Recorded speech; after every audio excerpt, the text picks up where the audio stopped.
Some of Chavez's programs could have been sustainable if he pursued a sound economic policy. You said the word of the day! If! That's the whole theme of this. If. But what about is?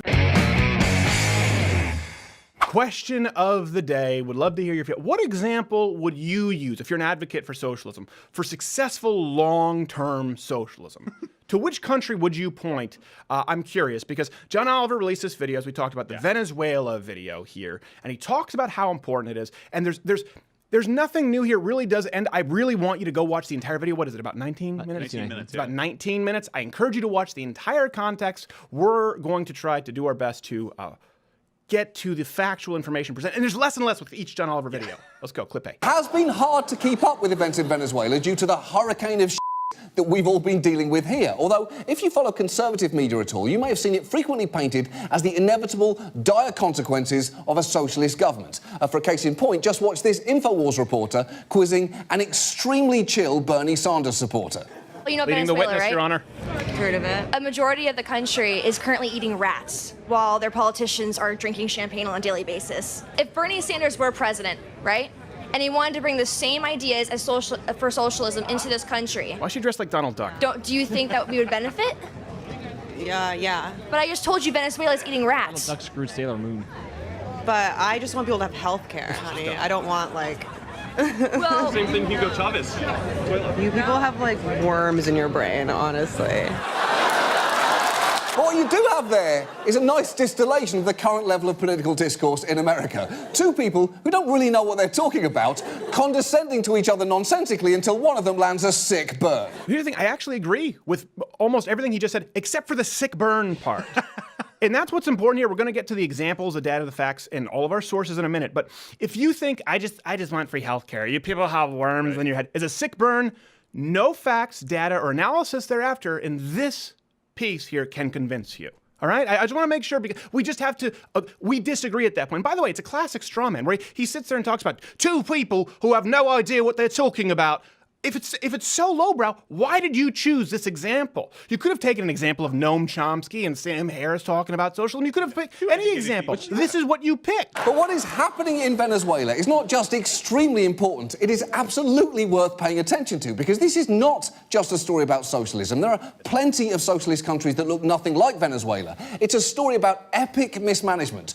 But you repeat yourself. See, the entire criticism of socialism, the entire reason that conservatives, the right wing, whatever you want to call us, oppose a path toward intrusive government is predicated on the idea, the concept, as it were, of mismanagement, for which we are roundly mocked. It's almost like capitalism is designed to prevent. Yes, it's almost as though it's designed to prevent it. Now, here's the thing. You don't even have to believe that capitalism is correct to agree with me when I say that conservatives and capitalists fear that socialism, we believe socialism to result in gross mismanagement. Even in the United States, by the way. So socialism or government bureaucracy plus time equals mismanagement, equals failure. See examples in healthcare, social security, education, and banking. John Oliver goes on to say there are plenty of socialist nations, or he said it in that clip, I think, that look different from Venezuela, implying success. Now, I thought, and we've talked about, I thought he was going to point to the Nordic model, as so many leftists do. He didn't even attempt to do that. For a little while, it looks like it's working, until you run out of people's money. Until the Danish Prime Minister says,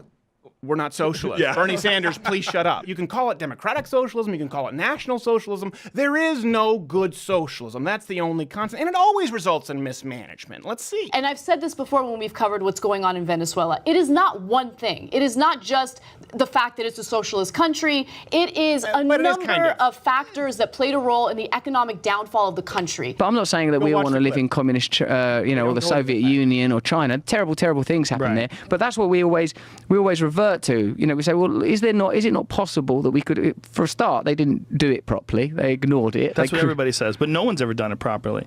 Sick burn. So they inevitably point you to the next brand of socialism, which will work, or the next leader who will do it better. That's why we've seen all of our current leftist leaders. Now, I'm not talking about extremists. I'm talking about your political leaders. Your favorites. The platform. Your all-stars. The platform representatives for the DNC praising all the previous socialist and communist dictators who ended up being awful, terrible people. Fidel Castro. They had forgot that he educated their kids, gave them health care, totally transformed the society. It would be wrong not to state that in Cuba they have made some good advances in health care. They are sending doctors all over the world. Band-Aids. They have made some progress in education. They can send doctors wherever they want, right? If people don't want the doctors, it's like I could go to the Tokyo Superdome. I could say I performed at the Tokyo Superdome, but I didn't sell it out. I didn't sell out 80,000. They're sending doctors to the United States. Yeah, on rafts, and the raft is this desk chair. They're trying to get out of there. And you saw, of course, we have the B-roll here of Obama in front of Che and the whole revolution there where he was sitting. It's just like, oh my gosh, let's be reverent to a man who said before the UN that they would execute without trial. And by the way, hated black people, thought they were lazy and deserving of death. Again, you look back, they were praising all these socialist leaders, right? And people, well, those are, we're talking about Castro. But matter of fact, guess who found himself amongst their figureheads worthy of praise? And his country. Is it possible? Maybe. He is one of the most important forces we've had on this planet. From my very American point of view, of my friend, President Chavez, it is only possible to be so inspiring as he is. You know, it's funny, sometimes American journalists talk about how bad a country is because people are lining up for food. That's a good thing. It's funny, we write these shows every day and we sit down, and when you really put it on a timeline like this, it's even more damning than I thought. Yeah. They try and distance themselves from the results. Yeah. Right? That's what happens. Here's the thing. Bernie Sanders didn't come out and say, I was wrong about bread lines. It turns out there's not free next day shipping. He didn't say anything. He just goes, I was a prime member. That guy's an asshole. He didn't do it like I would. Yeah. But I still believe in it. He didn't have a flash of genius moment. He's still a socialist. You just slapped Democratic in front of it. And by the way, they've praised these people. This is, again, mainstream leftism. Please go watch the whole video. You can go back and find clips of John Oliver saying things to the same effect. So much, it's so embarrassing that John Oliver himself even has to hedge his bets in his own video in acknowledging how much the left kind of loved Chavez. To be fair to Chavez, many of his social programs were initially effective. During his tenure, the poverty rate was nearly halved. And to this day, many Venezuelans revere Chavez to a dramatic degree. Halved. Okay. Let's go. Poverty halved. Well, it's easy to cut poverty in half when you use taxpayer dollars and cease production. Just for a little while? If you just take all of the monies and all of the things, and you know what? You could also completely eliminate unemployment if you forced everyone to dig ditches with spoons. You could. It doesn't mean it's a real economy. Yeah, that's it gets propped up. North Korea did the same thing. Forced labor only works for so long before you fall off the edge. And you had a point about that, right, Sven? Yeah, I mean, if they didn't have oil, you know, they would have had to build a wall around their country and starve their own people, so they don't know how good it is outside a long time ago. Exactly. That's what happened. Wait, that's like what they did. And you know what's crazy? The left is never called out on this crap. This is the problem with socialism. It's like one of those things you get the dollars with like a bar of soap. It's one of those party tricks that keeps slipping through your hands. They're never called out. Joe Biden was talking about having meetings. Remember when he was running as vice president with people he never met, diners that didn't even exist. Right? Remember the BP oil spill? Left Lemon Ann to talk about this afterwards, to talk about the $18 billion lawsuit that occurred versus Chevron, which turned out to be fraudulent. They never get called on this crap because George W. Bush said nuclear. Because President Donald Trump has a bad comb over. You guys were all praising Venezuela for years. Yeah. For years. We only have so much time on the show, and you were wrong. You're always wrong. And the media never call. How nice it must be to never be. I've been just yesterday in supporting the embassy called out for apparently taking shekels from Jews in Illuminati meetings. No one's going to call any of these people out on praising Chavez and bread lines in Venezuela. The left is always wrong. And I'm saying that in absolutist, yes, absolutely, as it relates to socialism, and no one calls them on it. I am amazed. Next clip. Now, Chavez could act the way that he did because Venezuela was oil rich, and over the course of his presidency, he took more and more state control over their national oil company, enabling him to fund programs benefiting the poor. And when that company protested some of the changes that he was making, he responded by using his TV show to address its executives directly. I'm firing the following people. Mr. Juan Fernandez, you are fired from Petroleum of Venezuela. Eddie Ramirez, thank you very much. You are fired. Also, Mariana Rodriguez, you are not fired, but if you don't stop talking to your boyfriend on speakerphone, you absolutely will be. On the outset, he's praising it. Yeah. Watch the full video, the full context, because you'd be like, well, maybe he's going to counterbalance it afterward. He never does. He literally takes an example of I would argue, one of the most horrific displays of socialist authoritarianism, and he never addresses it as horrifying. Yeah. Think about it. The words, government took control, the state took control of oil companies, then fired executives, can only generate one of two visceral reactions. Disgust, freedom-loving disgust, or admiration. We're saying the exact same thing. You're saying the state took control of the oil companies and fired executives. I'm thinking the state took control of the oil companies and fired executives. Like I'm saying, listen, you hear this, the state seizing control and firing executives, one of two reactions, all right? Disgust or admiration. Now, this isn't a rebuttal right here, okay? I'm telling you this, we're not going to find common ground. If you hear that and you're okay, if this isn't a rebuttal, it's a litmus test. All right? You have to figure out where you line up. Next clip. Some of Chavez's programs could have been sustainable if he pursued a sound economic policy and run a tight ship. But not only did he stop saving oil revenues in a rainy day fund, he also oversaw a government that Transparency International found to be the most corrupt country in Latin America. You said the word of the day! If! That's the whole theme of this. If. But what about is? There is no mention of is. If he ran a tight ship. Yes, the tight ship policy. This didn't work with Venezuela. Okay, if. Now you're taking a big if with countries that aren't rich in oil. They were starting off halfway through the foot race as far as a head start. All Venezuela had to do was not fumble. It's easy to see why Maduro has pissed people off, because he has managed Venezuela's economic crisis in the worst possible way. He's doubled down on many of Chavez's most unsound policies, like unrealistic currency and price controls, while attempting to make up for missing revenue by simply creating more money. And as a result, inflation has exploded. The hedging here, he uses a lot of hedge words, is unrealistic. Okay, because remove that, and he just named everything that he likes. Price controls? Democrats. And I'm not just saying liberals, progressives. Democrats, okay, for people out there who are like, I'm a classical liberal. No, you're not. Democrats have actively supported price controls for college. For years. Bernie Sanders calling for price controls on pharmaceuticals. Unrealistic, printing more currency. Printing more currency? Obama's economic philosophy was based on quantitative easing. Look at me, this is from Obama. The Fed's mandate, my mandate, is to grow our economy, and that's not just good for the United States, that's good for the whole world. The worst thing that could happen in the world economy is we end up stuck with no growth. Listen, the left has, you look at the Federal Reserve, understand what that is.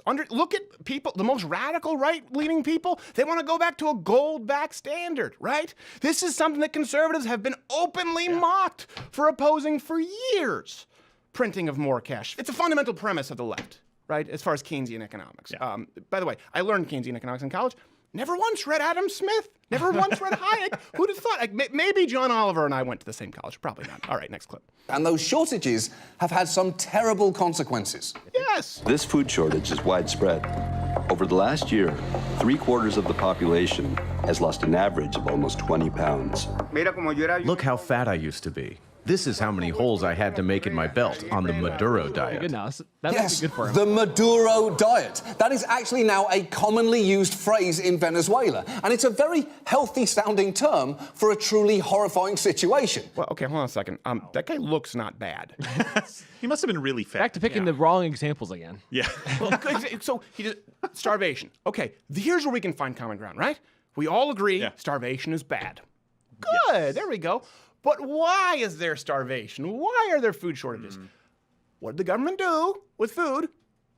Fix the prices. That's textbook social. We just talked about fixing prices. We just talked about the left opposing what they call price gouging, raising the price when there's lower supply.